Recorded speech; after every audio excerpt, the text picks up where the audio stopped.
did you know about him, and is he as good as, like, better than you thought he would be fitting in here?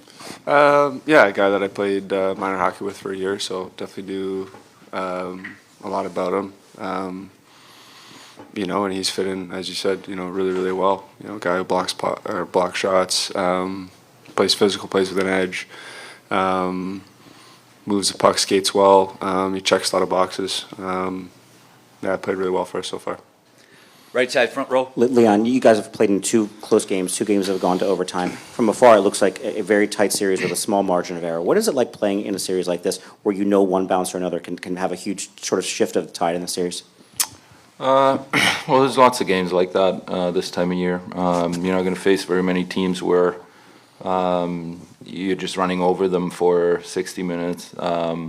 So yeah, both games have been obviously very tight, gone the distance and extra. So yeah, 2 really good teams going at it. Obviously have to, stay detailed and know that all those little bounces matter. Left side, third row. Connor, just over here on your left, just wondering where you've seen the biggest growth in Evan Bouchard's game in the last 2 years, but then especially like the last 6 months. Well, I think it's got to be just his defensive detail. A guy that's always understood the offensive side and makes great play after great play. Just to see him dig in defensively in his own zone, take on a role in the penalty kill. It's been impressive to see. He's been really, really solid. Right side, second row.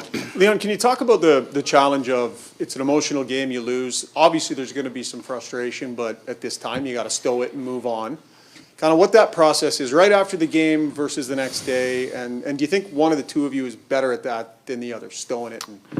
No, I think him and I work very similarly when it comes to that aspect. But yeah, like right after the game, there's frustration and the what ifs start going through your head a little bit. But the next day you move on. You have no choice. We got to get ready for tomorrow. Coming in here, looking to play our best game, and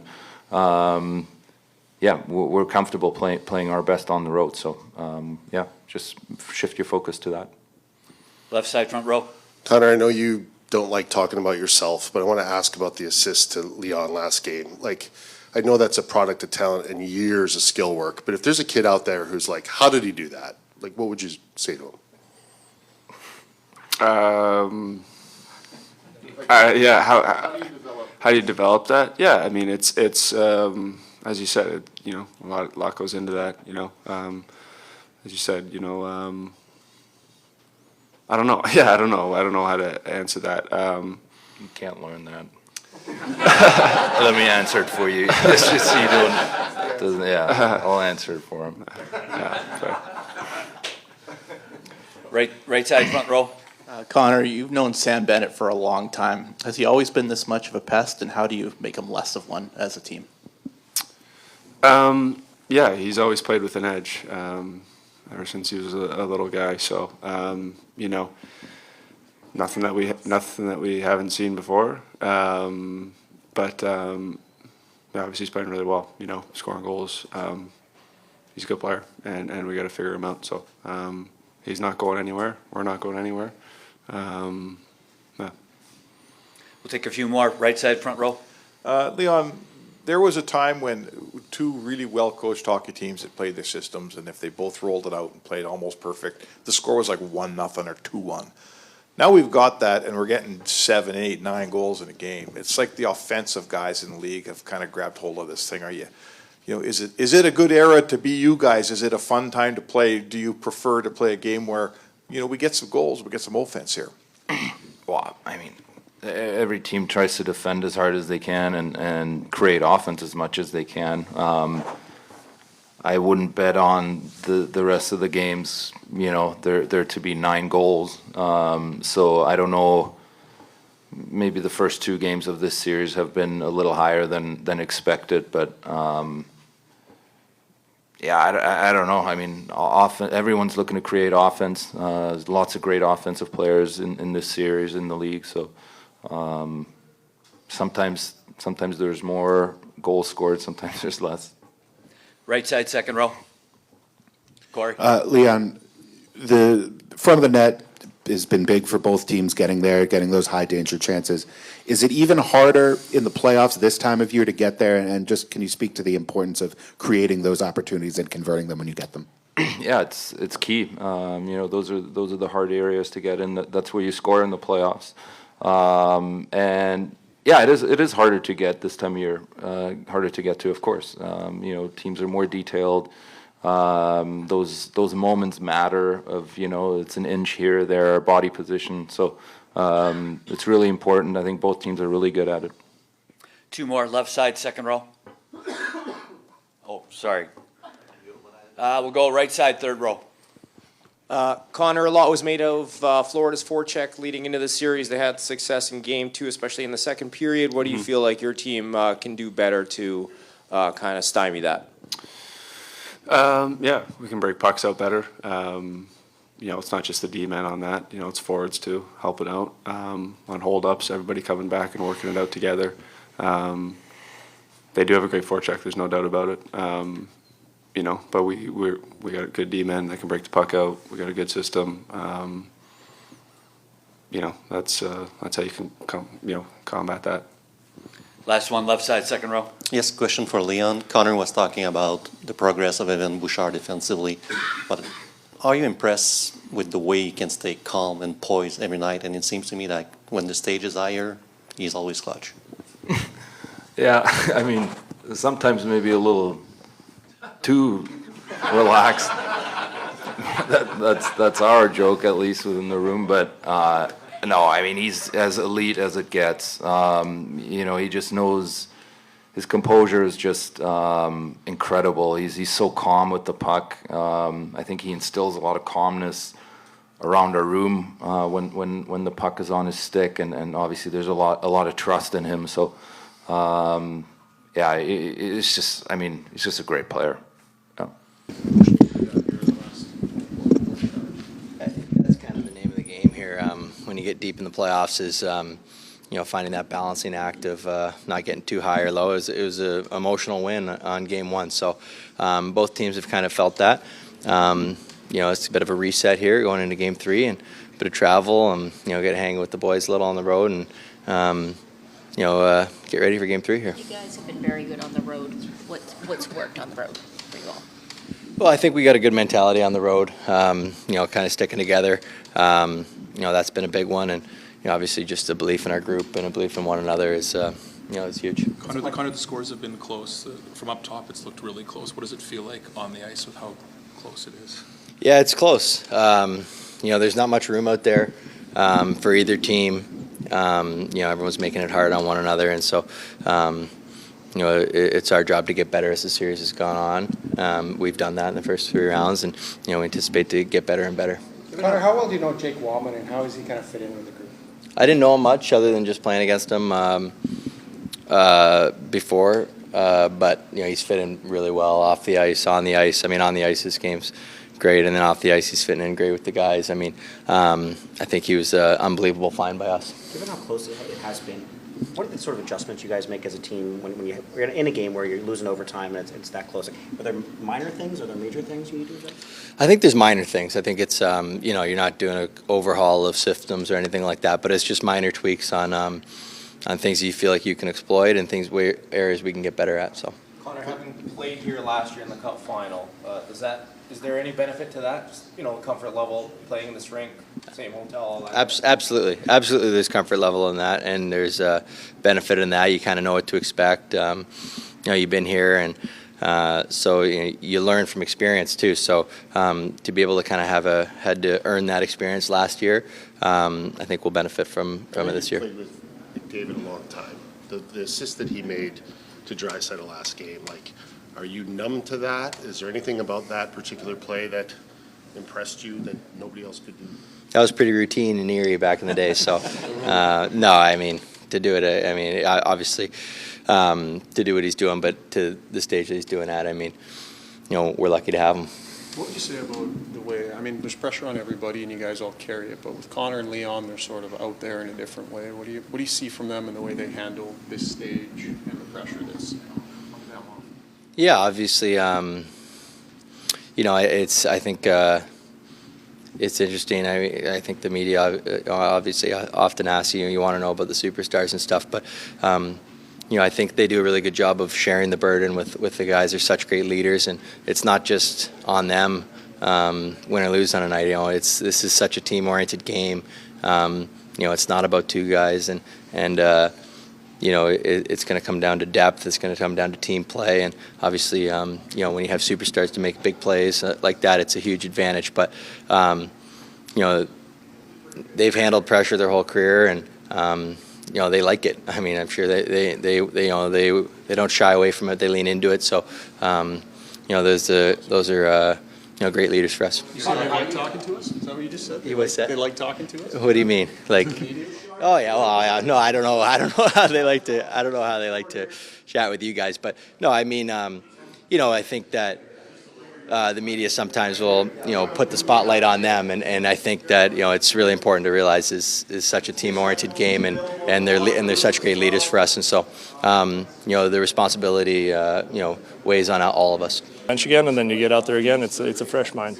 What's the right approach when it is that tight from up top? The scores are tight, the game is tight. What's the right approach? Everything's a 50-50 battle. Well, you just got to kind of control what you can control and make sure that your game is always there, always alert, always knowing what's going on out there, because you know that little split second you're not, it could cost your game, right? So I think that's what this series is going to be all about. It's about limiting mistakes and obviously getting on the right side of scoring chances, because, I mean, you look at these two teams, I don't know how many times we've said it, how many guys have said it. I think it's the two best teams in the league, and you can tell how tight it is. How do you think you guys did it, shelving that loss? Obviously, it's a late night, it's a hard game, it's emotional. Like, how long does it take you to push past that? How do you think you guys did with that?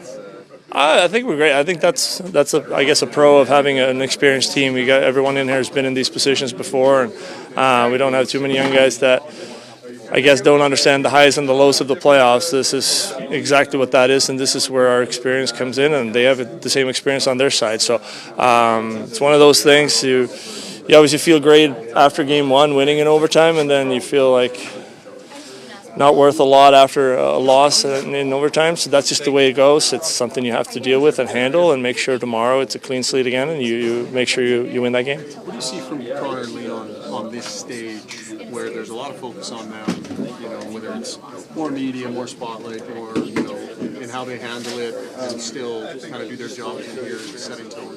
I think they're very confident and very comfortable in this situation. I just see leadership out of both of them. They lead by example on the ice, off the ice. I don't think that me as a player on their team could ask anything more out of them. I think they do everything possible that are in their power to be as prepared and as good as they can be for the best of the team.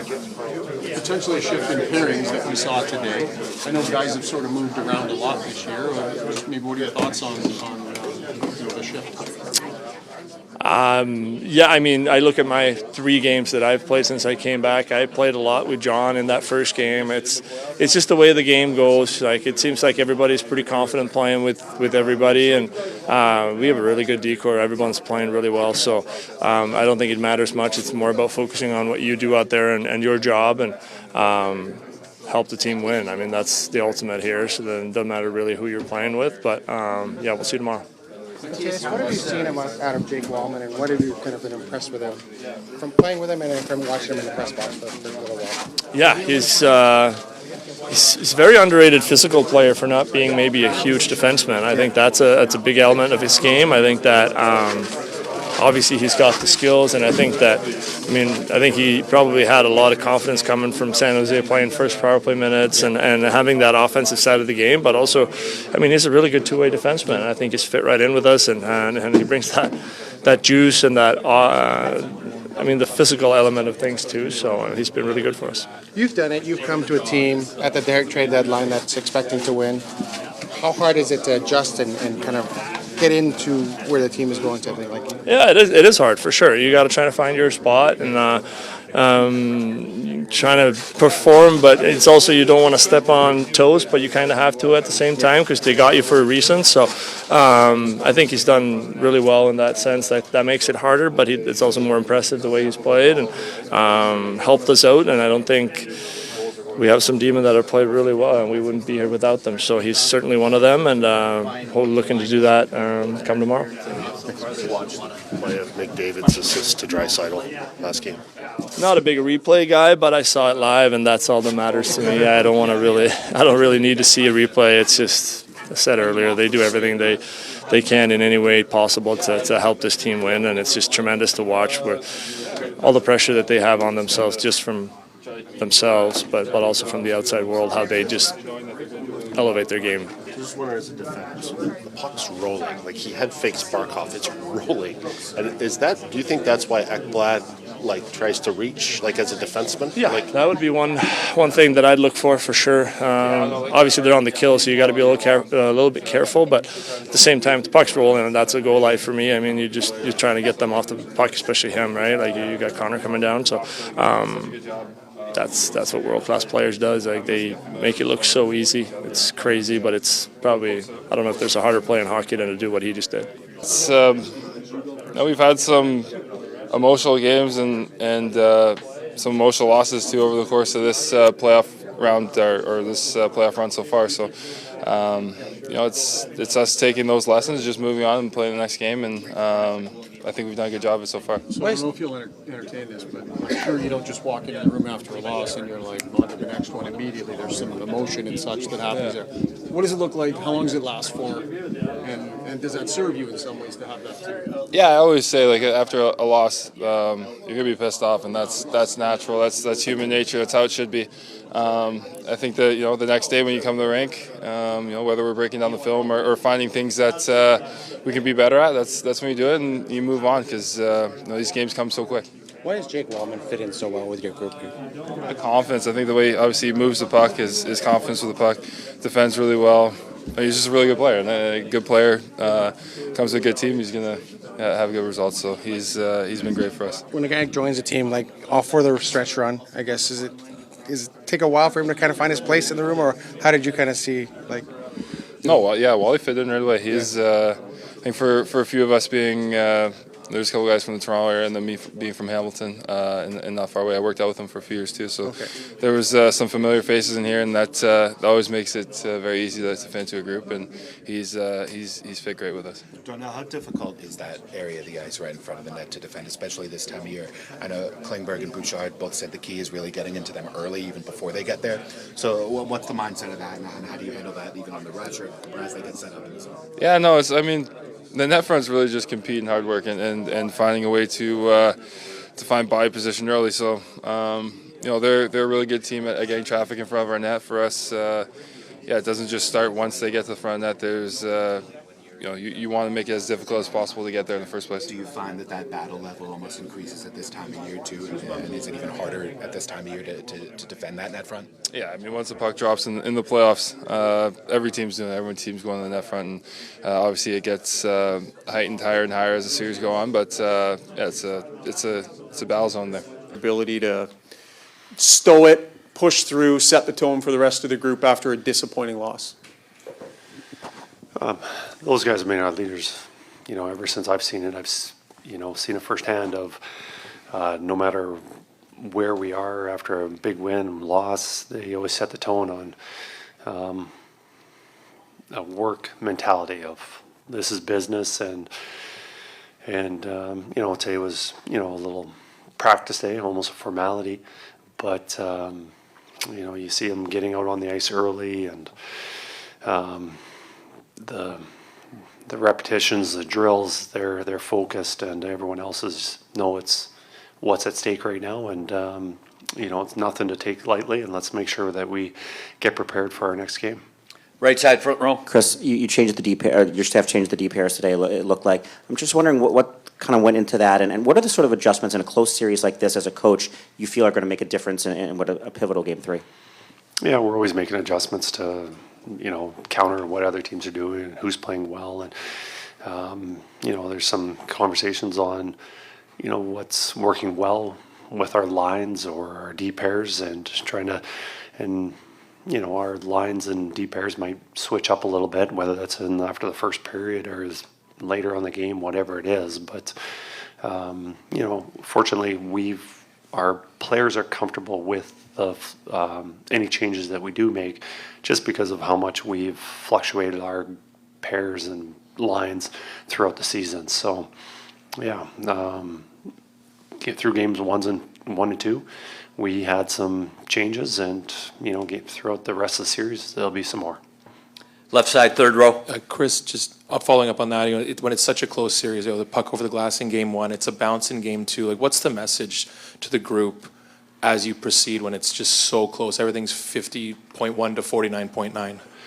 Yeah, it's going to be close right through the whole series is going to be like that, and it's going to come down to a play, and so it's just making sure that our details are really good and giving us putting ourselves in a good position to have success, and not taking anything for granted, whether that's extending a shift or not getting a puck out, not getting a puck in, not finishing your check, stuff like that. It all adds up.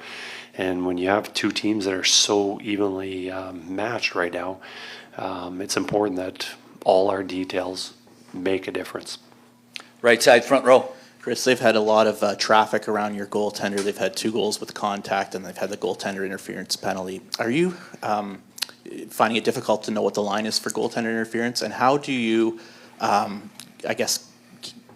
keep them out of the net or out of the blue paint a little bit more? If you want to get to there, it's tough. It's almost impossible to keep them out away from the net. You're going to find ways to get there, and as good as they are at boxing us out, we're still managing to get around their goaltender too. You just hopefully trust the referees that they can uphold the standard of what's goaltender interference and what should be allowed and what shouldn't. And we control what we can control. We're not going to change how we're doing things because, that'd be difficult to do at this time of the year. Take a few more. Left side, second row. Chris, just with your road game, you guys have been very good away from home this postseason. What's worked on the road? What has made you guys so successful? Well, I think all good teams take a lot of pride in playing well at home and on the road, and I think the teams that are able to do that pretty much replicate their games from game in, game out, and not changing it. I think we play get up for any game, whether it's at home or away, and I don't think there's a secret recipe of why we're successful. I think it's just we're being consistent on how we play. So no matter if we're at home and whoever our opposition is, that we're just bringing our same game and not deviating from that. Left side, first row. Hey, Chris. I wanted to ask about Jake Wallman. He's fitting so well into your group here, and he's playing so well. He's jumping in the rush a little more than maybe we saw earlier on when he joined you. Just a thought on his play and what he's brought to your blue line. Well, Jake's been tremendous asset to our team. I'm not sure we're get along, or especially he elevated his play along with some other defensemen with Ekholm being out, and it was nice, in having that, making that change, adding him at the trade deadline because defensive depth is so important, and we saw that through our run. Now as for Jake, he's been used in many situations, power play, penalty kill a lot, 5-on-5, and he's moved around and played with pretty much every D partner there is. And lately he's been spending a lot of time with Klingberg, and that pair has been really good. But, I think for the most part, everybody's been played with has been a strong pair, and a lot of that has to do with how he's played. Now, as for his game, he's a player that can move the puck out really well, and that's to our identity. We want to be a puck-moving team, and being able to get the puck into the forwards' hands. And, for a backhand, it's a pretty good group to do that, and Jake's one of the better ones. Two more. Left side, front row. Bob. Well, thank you. Connor acknowledged that Florida has a real good forecheck, and they were very effective, obviously, in the long change periods with those hard rims. Besides the obvious, which is defense managing the puck, how can the forwards help support the defensemen dealing with that hard press forecheck that Florida runs? Well, I think the first thing they can do is, slow up the forecheck a little bit. When there's a dump in, you can get in. But, it all depends on where that dump in happens. If that dump in happens about the red line, forwards are usually in a position to screen or slow that forecheck down a little bit. But if they're able to get to the blue line, it's pretty much impossible to slow that down, and it's almost a line rush opposed to a typical forecheck. So that's one area, but the other one is just collectively that communication. Most of that communication comes from your partner, your DE partner, but the forwards can also help with that also. So. And then when the puck does get up to the half wall, usually there's pressure there, and now the forwards need to make the right play, and whether that's getting the puck out or maybe find their centerman. But it's not just on the defenseman's hands; it's on the forwards also. Last one, right side, second row. Yeah, Chris, we know the dressing room just down the hallway. A lot of the guys had the most crushing moment of their career in there a year ago. Some of the guys were saying today it was therapeutic to have played here again in the regular season and kind of work their demons out. How important do you think that is to have a reset and just come in here fresh? I think no matter how much time passes, it'll be always on your mind. You get that close, but I don't know. I think everyone's focus is on this season, so no matter what happens, I don't think that changes it or helps it or anything. I think it's just we're in a new stage of our